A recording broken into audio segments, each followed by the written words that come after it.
Bismillahirrahmanirrahim. Assalamualaikum warahmatullahi wabarakatuh. Bismillah, alhamdulillah, wassalatu wassalamu ala rasulillah, wala hawla wala quwwata illa billah, ma ba'du. Rabbi shrah li sadri wa yassir li amri wahlul 'uqdatam min lisani yafqahu qawli.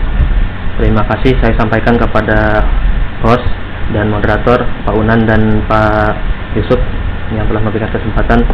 Terima kasih juga kepada PJ Wilayah CCTV Batch 6 Jabar 14, Ibu Luki dan Bapak Ibu yang sudah hadir di room kami. Pada kesempatan kali ini saya ingin sharing, barangkali saya salah nanti mohon diluruskan. Tema yang saya angkat ini tentang tips dan trik berkomunikasi cerdas dan sehat pada media sosial. Ini menurut survei yang dilakukan oleh APJI, Asosiasi Penyelenggara Jasa Internet Indonesia, bahwa dari sekian banyak keluarga Indonesia yang totalnya itu 264 juta sekian lebih ya orang, di antara 170 juta,17 yaitu menggunakan jasa internet. Ini survei yang dilakukan APJI pada tahun 2018. Pada tahun 2017-nya dari 262 juta orang, 54%-nya atau sekitar 143,26 juta jiwa menggunakan internet. Jadi ada kenaikan signifikan penetrasi pengguna internet di Indonesia. Ini luar biasa, banyak sekali ya, karena memang perkembangan iptek sudah sangat pesat. Mungkin bisa dikatakan orang yang tidak menggunakan internet akan ketinggalan zaman gitu. Selanjutnya survei yang kedua saya tampilkan. Ini ada penetrasi pengguna internet berdasarkan pekerjaan. Pada urutan pertama, kedua, ketiga, ini 100% wirausaha besar, guru, pedagang online shop menggunakan jasa internet. Kemudian ada jasa konsultan, di mana 94,7% responden menggunakan internet. Dan yang paling bawah itu ada ASN honorer. Sekitar 76,9% ASN honorer menggunakan jasa internet.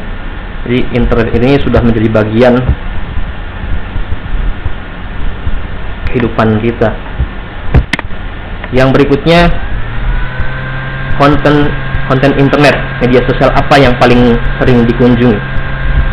50,7% responden menjawab Facebook. Kemudian 17,8% menjawab Instagram, YouTube 15,1%,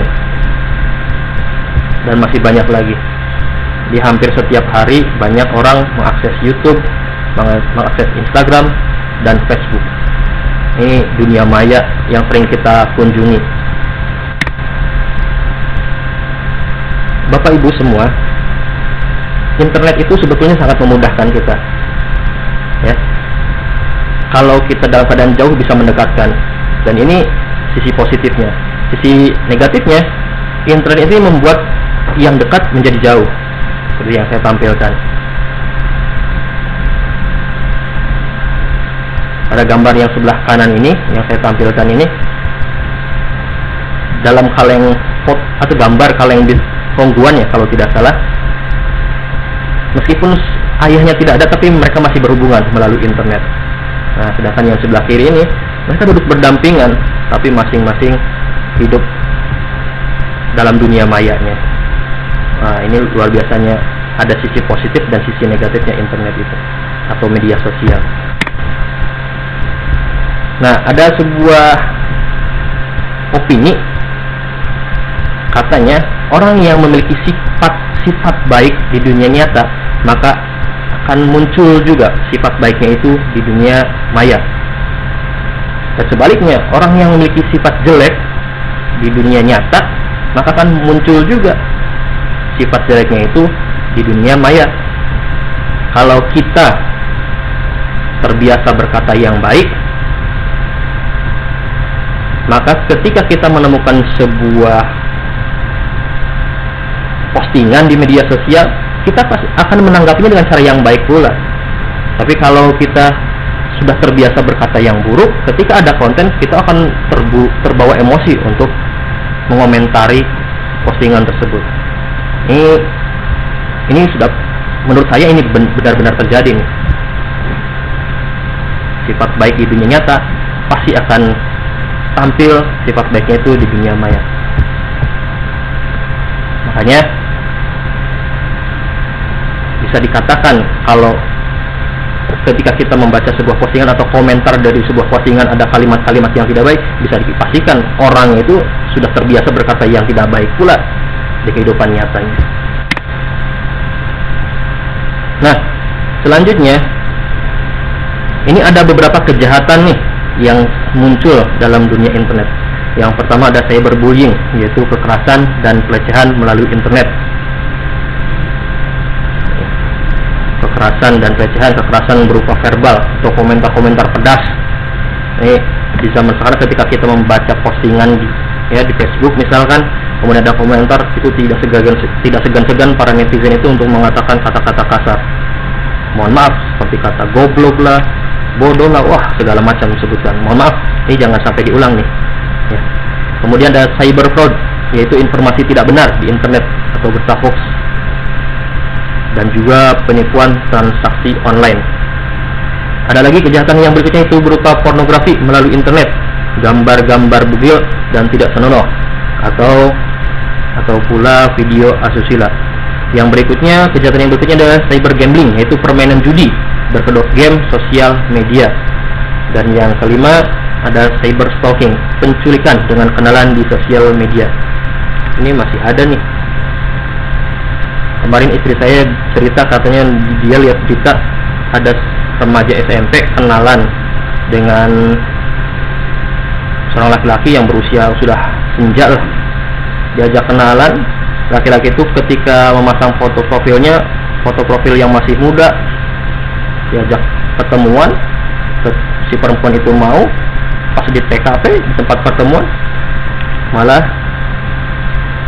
dilecehkan. Wah, nauzubillah min dzalik. Ada kejahatan yang muncul dari dunia media sosial, dan ini harus kita antisipasi. Nah, yang akan saya bahas adalah tentang cyber fraud, kejahatan berupa informasi tidak benar di internet. Nah, kita ini pengguna media sosial, setiap hari selalu menggunakan media sosialnya. Ya, banyak berita yang kita dapatkan dari media sosial, baik itu berupa kesehatan, pendidikan, terus pekerjaan, profesi, dan yang lain sebagainya. Banyak informasi yang bisa kita dapatkan. Tapi informasi yang kita dapatkan dari media sosial itu perlu kita waspadai, karena tidak semua informasi yang kita dapatkan dari media sosial itu benar.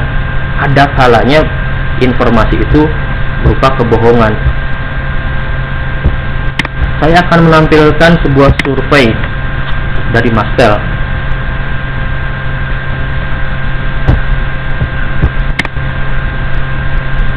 Nah, bentuk dan saluran hoax. Ini bentuk-bentuk biasanya hoax itu akan menyebar. Masalah yang pertama, info pekerjaan. Survei yang dilakukan Mastel pada tahun 2017 dan berwarna biru, dan yang dilakukan pada tahun 2019 berwarna orange. Info pekerjaan ini bertambah, bukan bertambah, malah baru. Ada sekitar 24,4% berita bohong berupa info pekerjaan. Kemudian kecelakaan lalu lintas pada tahun 2017 sekitar 4%. Kemudian tahun 2019 bertambah menjadi sekitar 11%. Ada peningkatan. Kemudian bencana alam bertambah, yang tadinya 12 bertambah menjadi sekitar 29. Saya perbesar.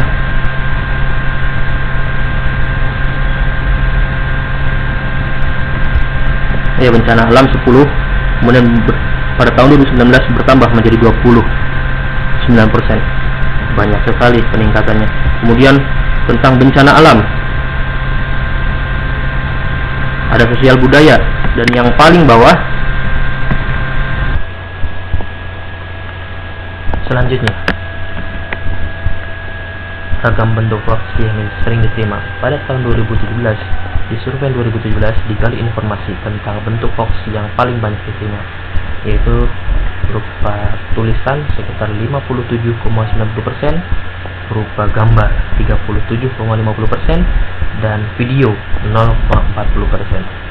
Pada tahun 2019, bentuk hoax yang sering diterima tulisan yaitu 70,7%, foto editan 57,8%, kemudian yang ketiga adalah foto dengan caption palsu sekitar 66,3%, video editan dengan dubbing palsu yaitu 33,2%, video editan yang dipotong-potong yaitu 45,70%, berikutnya video dengan caption atau narasi palsu sekitar 53,2%, dan berita atau foto atau video lama yang diposting kembali yaitu sekitar 69,20%.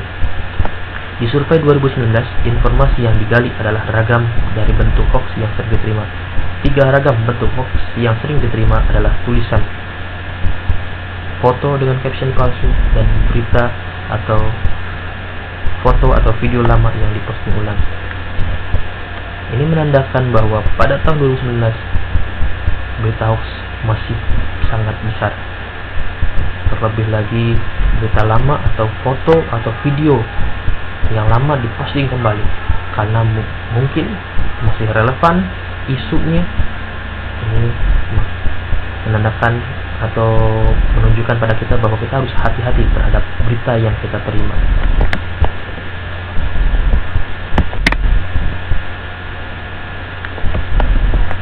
Yang berikutnya tentang saluran penyebaran berita hoax.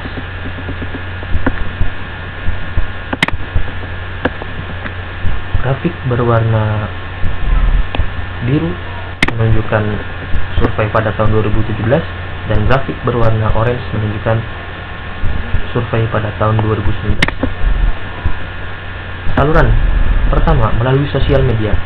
Pada tahun 2017, saluran berita melalui media sosial sebesar 92,40%, sedangkan pada tahun 2019 menurun menjadi 87,50%. Pada aplikasi chatting tahun 2017 ada pada angka 62,80%, sedangkan di tahun 2019 bertambah menjadi 67%.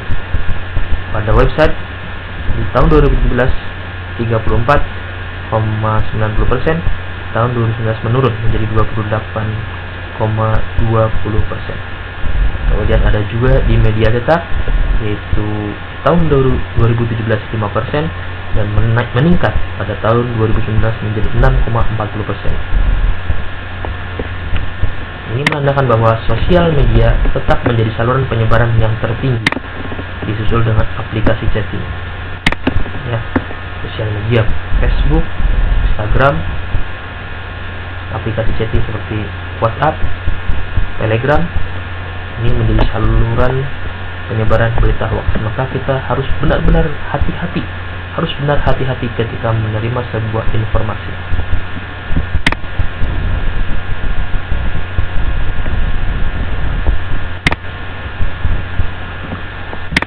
Baik Bapak Ibu yang saya hormati, gambar, ketika kita menerima sebuah foto, jangan langsung percaya bahwa foto itu menggambarkan berita yang sesungguhnya. Jangan langsung percaya. Bisa jadi foto itu adalah foto hasil editan. Seperti yang saya tampilkan, ini adalah pesepak bola asal Brazil yang sekarang merumput di Prancis.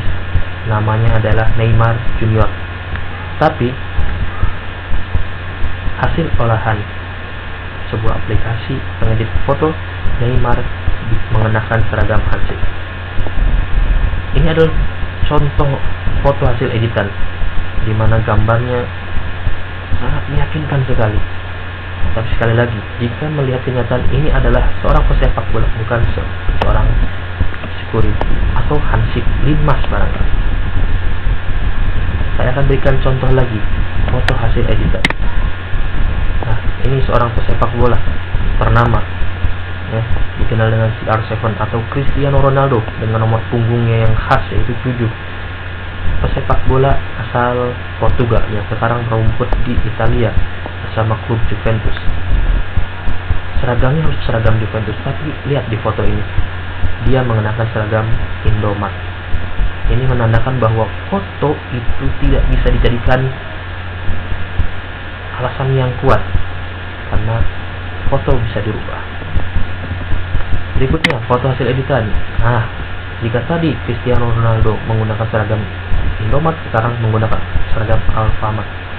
Nah, sebaliknya nih, rival abadinya yaitu Lionel Messi, pesepak bola asal Argentina yang sekarang merumput di klub Spanyol Barcelona, mengenakan seragam Indomaret. Harusnya seragam Barcelona, ini malah mengenakan seragam Indomaret. Sekali lagi, bahwa foto tidak bisa dijadikan alat bukti yang kuat, karena foto bisa dirubah. Yang berikutnya masih tentang pesepak bola, Lionel Messi. Di foto yang sekarang saya tampilkan, dia mengenakan sorban, pakai gamis layaknya Agim. Luar biasa soleh sekali. Berikutnya, ini adalah pesepak bola yang sekarang merumput di Spanyol bersama klub Real Madrid. Tapi di gambar yang saya tampilkan mengenakan jersey lokal Indonesia, sebuah klub dari Bandung, Persib Bandung. Gambar ini menunjukkan bahwa foto itu sekali lagi tidak bisa dijadikan alat bukti yang kuat, karena foto bisa diedit. Yang berikutnya, ini manajer. Kalau kita lihat logo di belakang, ini seperti sebuah klub di Jakarta, yaitu Persija, dengan wajah manajernya. Tapi sebetulnya manajer ini adalah sekarang menjadi manajer di Inggris bersama klub Tottenham Hotspur.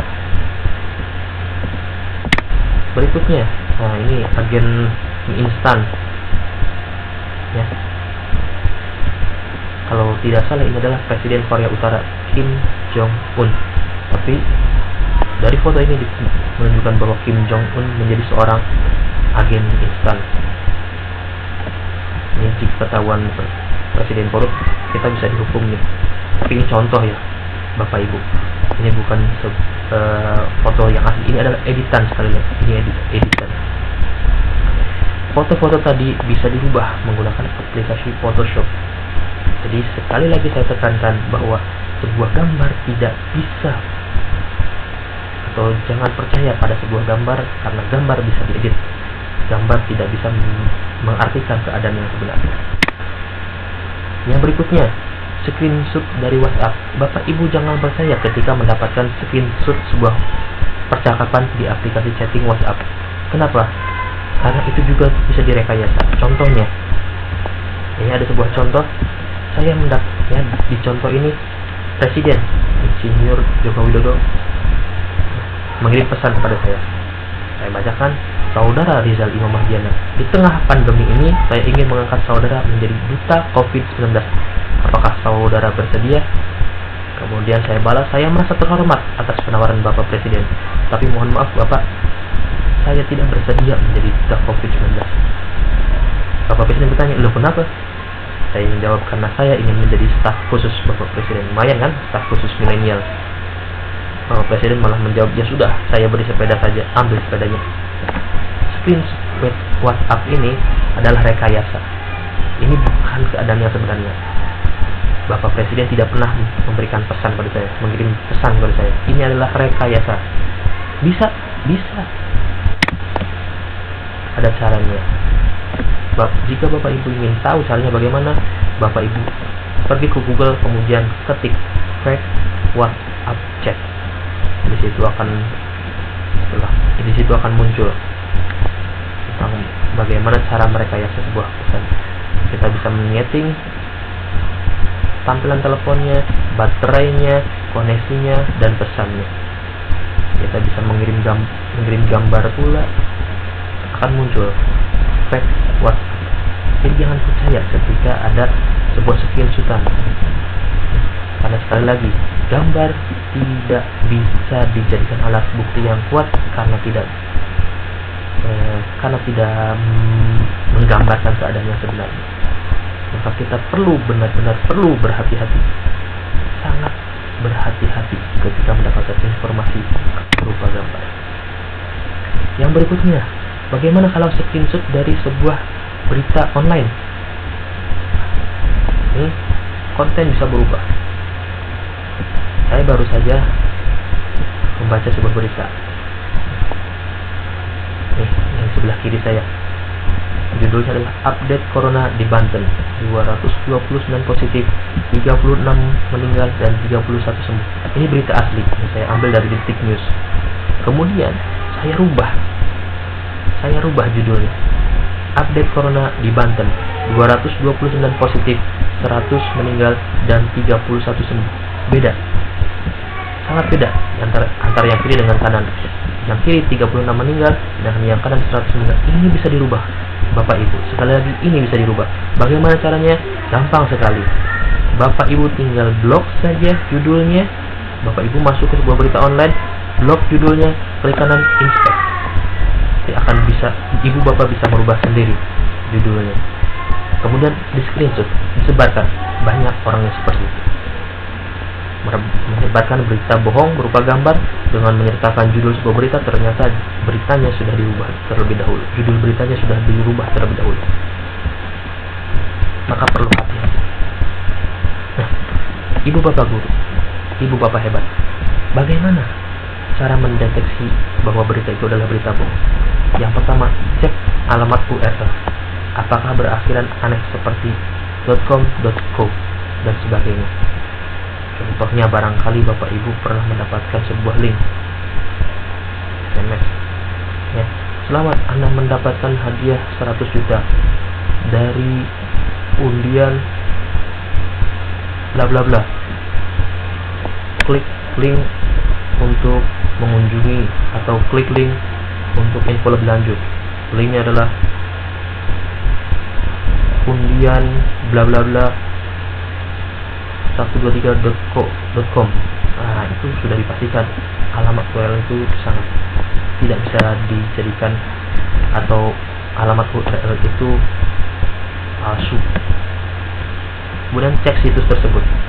Nah, sebuah situs yang legal biasanya di bagian bawah itu ada pilihan kontak dan about sebagai bentuk pertanggungjawaban situs tersebut. Jika situs tersebut adalah abal-abal atau ilegal, tidak bekerja sama dengan sebuah perusahaan atau milik pribadi, bukan milik sebuah perusahaan, kontak dan aboutnya akan dirahasiakan oleh dia. Yang ketiga adalah cek dengan media lainnya. Ketika kita mendapatkan sebuah berita, kita bandingkan dengan media informasi yang lain. Kita mendapatkan berita di Facebook misalkan, kita bandingkan apakah berita itu tayang di televisi atau tidak. Makanya ketika saya bermedia sosial menggunakan Facebook, saya akan mengikuti media online seperti Detik News atau liputan6.com. Saya akan percaya sebuah berita ketika Detik News atau liputan6.com yang menayangkan sebuah berita. Kalau ada yang orang share di aplikasi chatting tentang sebuah berita, kemudian tidak muncul di media online atau televisi, bisa dikatakan itu adalah sebuah kebohongan. Yang ketiga, kita bisa menggunakan fact and check. Ada situsnya, gitu ya. Situsnya adalah snopes.com atau factcheck.org. Berita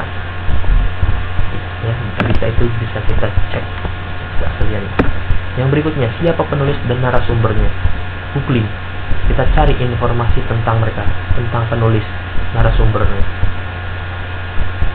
Kadang kita mendapatkan sebuah artikel panjang, ya, di atasnya tertulis oleh bla bla bla. Nah, penulis ini kita cek dulu apakah dia itu bagaimana kredibilitasnya, bagaimana biografi. Kalau dia tidak pernah membuat sebuah buku misalkan, tapi dia membuat sebuah ulasan panjang, bisa jadi kita perlu waspada. Yang berikutnya, beritanya membuat kita marah. Kadang ada berita yang terkesan provokatif. Berita palsu sering menyasar emosi dan memberikan informasi-informasi aneh. Ya, banyak kalimat-kalimat provokatif yang membuat kita marah. Ketika kita membaca berita seperti itu, bisa kita perlu waspada karena bisa jadi itu adalah berita yang berisi tentang kerukunan. Yang berikutnya, yang terakhir adalah bagaimana penulisannya. Sebuah berita yang sesuai aturan jurnalis barangkali, itu berita itu ada aturannya, ada tata caranya dalam menulis berita. Berita umumnya tidak menggunakan caps lock dan tanda seru. Nah, ketika kita mendapatkan sebuah berita informasi, judul beritanya meskipun itu dari sebuah website atau dari blog, tulisannya viral dengan kapital semua, itu bisa dipastikan itu berita bohong atau ngeri. Ya, ngeri, seorang siswa memukul gurunya atau yang lain, ngeri. Wah, beritanya penulisannya menggunakan caps lock, bisa dipastikan itu adalah berita bohong. Yang berikutnya, bagaimana mengantisipasi berita bohong? Yang pertama adalah memeriksa ulang judul berita provokatif. Judul berita kerap dipakai sebagai jendela untuk mengintip keseluruhan tulisan, namun tak jarang hal itu dimanfaatkan para penyebar berita palsu dengan mendistorsi judul yang provokatif meski sama sekali tak relevan dengan isi berita. Ya, seperti yang tadi, screenshot dari judul berita dirubah beritanya. Karena ketika kita mendapat sebuah screenshot judul berita, kita klik isinya. Jangan sampai kita hanya baca judul, tidak membaca isi. Karena seringnya judul itu tidak menggambarkan sebuah isi. Yang berikutnya adalah meneliti alamat situs web. Dewan Pers memiliki data lengkap semua institusi pers resmi di Indonesia. Data yang terhimpun itu bisa digunakan oleh pembaca sebagai referensi apakah sumber berita yang dibaca telah memenuhi kaidah jurnalistik sesuai aturan Dewan Pers. Cukup mengetik nama situs berita di kolom data pers, pembaca dapat mengetahui status media yang mereka konsumsi berdasarkan standar Dewan Pers. Karena ada juga yang berusaha menipu alamat situs web, meskipun beda huruf. Misalkan nama saya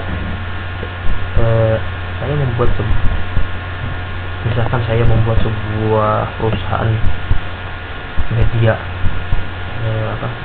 media berita yang legal. Judulnya adalah rizal.com. R-nya besar, I-nya kecil, Z-nya kecil, A-nya kecil, L-nya kecil. Ada saja orang yang membuat website yang hampir sama, R-nya besar, I-nya besar, Z-nya kecil, A-nya kecil, L-nya kecil. Beda satu huruf. Nah, beda satu. Kalau kita tidak jeli, bisa jadi alamat itu adalah alamat palsu. Bukan alamat palsu editing ya, alamat palsu, website palsu. Yang berikutnya, yang ketiga adalah membedakan fakta dengan opini. Kita harus bisa membedakan ketika membaca sebuah berita, kita harus bisa membedakan mana fakta dan mana opini.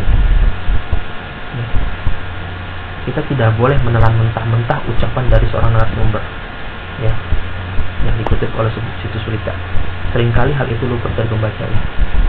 Ketika ada sebuah berita menampilkan kutipan, kita cerna itu opini dari si narasumber atau fakta. Jangan sampai terbalik, kita menganggap sebuah opini adalah fakta dan menganggap sebuah fakta itu adalah opini. Kita juga perlu bersikap moderat, tidak fanatik terhadap golongan atau terhadap seseorang. Kita punya tokoh yang kita idolai. Nah, ketika tokoh yang kita idolai itu mengucapkan fatwa lah atau mengucapkan opini, jangan langsung ditelan mentah, ya. Tokoh kita, golongan kita belum tentu benar, ya. Tokoh yang kita idolai bisa saja salah. Maka ketika tokoh yang kita idolai itu memberikan sebuah opini, ya, boleh kita tolak, ya, dan boleh juga kita terima. Tapi ketika kita sampaikan kepada orang lain, tidak perlu dengan cara ngotot. Sampaikan saja, ini adalah opini dari tokoh idola saya. Yang berikutnya, yang keempat adalah cermat membaca korelasi foto dan caption yang provokatif. Persebaran foto provokatif dengan imbuhan tulisan yang telah disunting. Cara termudah menguji keabsahan informasi dari foto yang diterima, pembaca bisa membuka Google Image di aplikasi penjelajah lalu menyeret foto yang dimaksud ke dalam pencarian. Ini terkadang kita menerima sebuah foto yang bisa saja foto itu adalah foto yang lama, kemudian diposting ulang.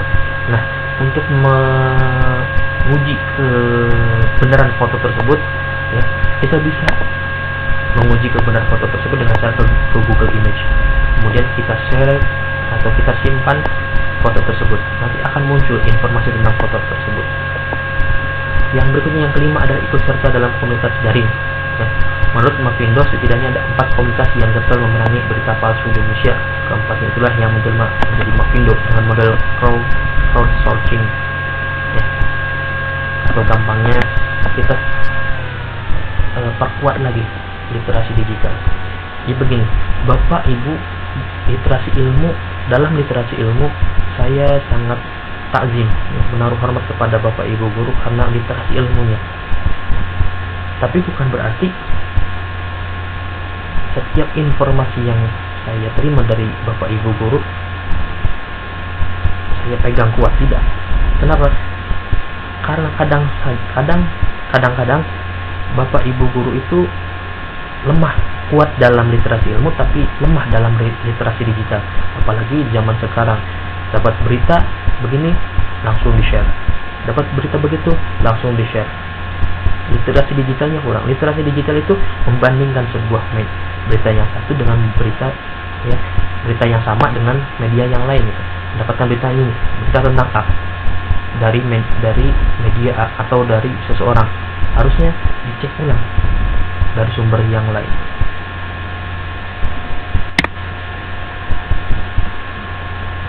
Jadi intinya adalah perkuat literasi digital. Jangan sampai kita menerima sebuah berita kemudian langsung menelannya. Kita cross check terlebih dahulu, benar atau tidak. Kita menerima informasi dari sebuah media sosial atau aplikasi chatting, periksa dulu, tabayun dulu. Mendapatkan sebuah kutipan tentang seseorang, tabayun dulu pada orang tersebut. Jangan langsung menelan mentah-mentah. Bisa jadikan itu adalah sebuah kebohongan. Menerima informasi misalkan tentang kesehatan, jika itu bermanfaat, periksa dulu atau kita laksanakan dulu. Kalau itu bermanfaat, boleh kita share. Tapi kalau tidak bermanfaat, jangan di-share. Ya, ada istilah sharing sebelum sharing. Setiap apa yang kita terima, jangan langsung disebar. Setiap apa yang kita terima, jangan langsung disebar. Ya, cukup di kita saja, berhenti di kita. Karena bisa jadi itu adalah berita bohong. Jangan sampai kita mendapatkan berita, kita share, kemudian ada yang bertanya, apakah benar berita tersebut? Kita jawabnya dengan santainya kita menjawab, nggak tahu tuh, dari grup sebelah. Ini adalah sifat yang lepas dari tanggung jawab.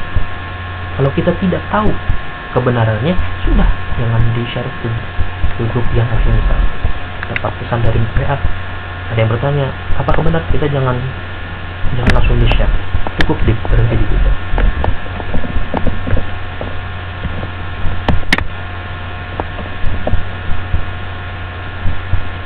Yang berikutnya, berhati-hati ketika kita menyimpan identitas di media sosial. Ya. Kenapa? Di Singapura banyak terkena serangan cyber. Data 1,5 juta penduduk dicuri. Nah, makanya kita pun hati-hati dalam menaruh identitas, nomor HP, nomor KTP, nomor KK, jangan sampai diposting di media sosial. Nah, berbahaya. Barangkali Bapak Ibu semua menggunakan Facebook. Di Facebook itu ada sering muncul sebuah spam, misalkan sebuah kuis.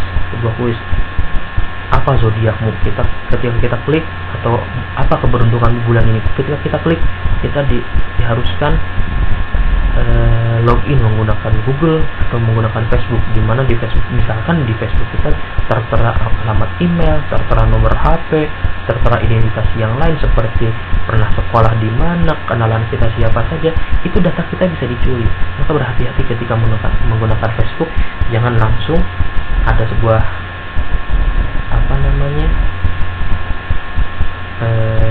kuis atau apa, jangan langsung diklik.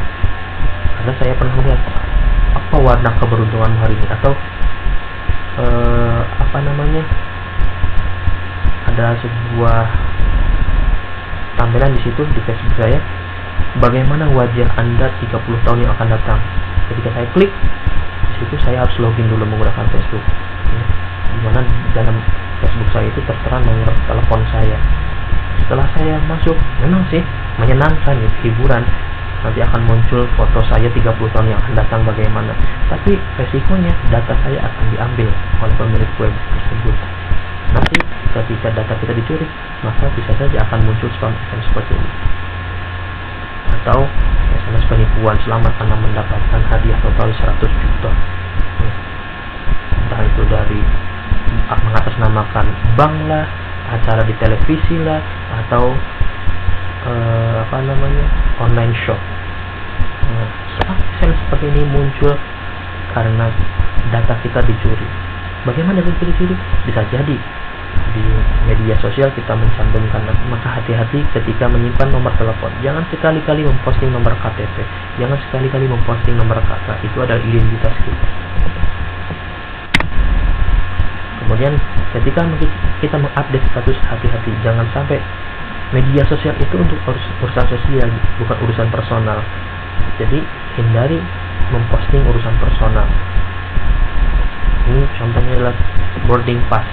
Ini menunjukkan di sini waktu penerbangannya, gerbangnya, tempat duduknya. Di sini tercantum dan ini tidak disensor. Ketika ini diupdate tanpa sensor ini bisa menjadi bahaya. Kenapa? Bisa saja ada orang yang berniat mencelakakan kita berdasarkan info penerbangan ini. Maka hati-hati ketika kita beli tiket kereta, tiket pesawat, jangan langsung foto, terkecuali tiket bus barangkali karena tidak ada keterangan tempat duduknya. Tiket bus yang ilegal ya. Nah, itu saja barangkali tentang tips dan trik berkomunikasi sehat dan cerdas. Jadi sekali lagi, ketika kita mendapatkan informasi dari sebuah media sosial, mendapatkan informasi dari aplikasi chatting, jangan langsung di-share kepada orang lain. Saring dulu sebelum sharing. Ya. Periksa kebenarannya, apakah itu berita benar atau berita bohong. Jika memang itu berita benar, ya, kalaupun itu berita benar, kita jangan sampai langsung menyebarkannya. Bisa jadi akan menimbulkan kesalahpahaman yang lain. Sekali lagi, saring sebelum sharing, tabayun.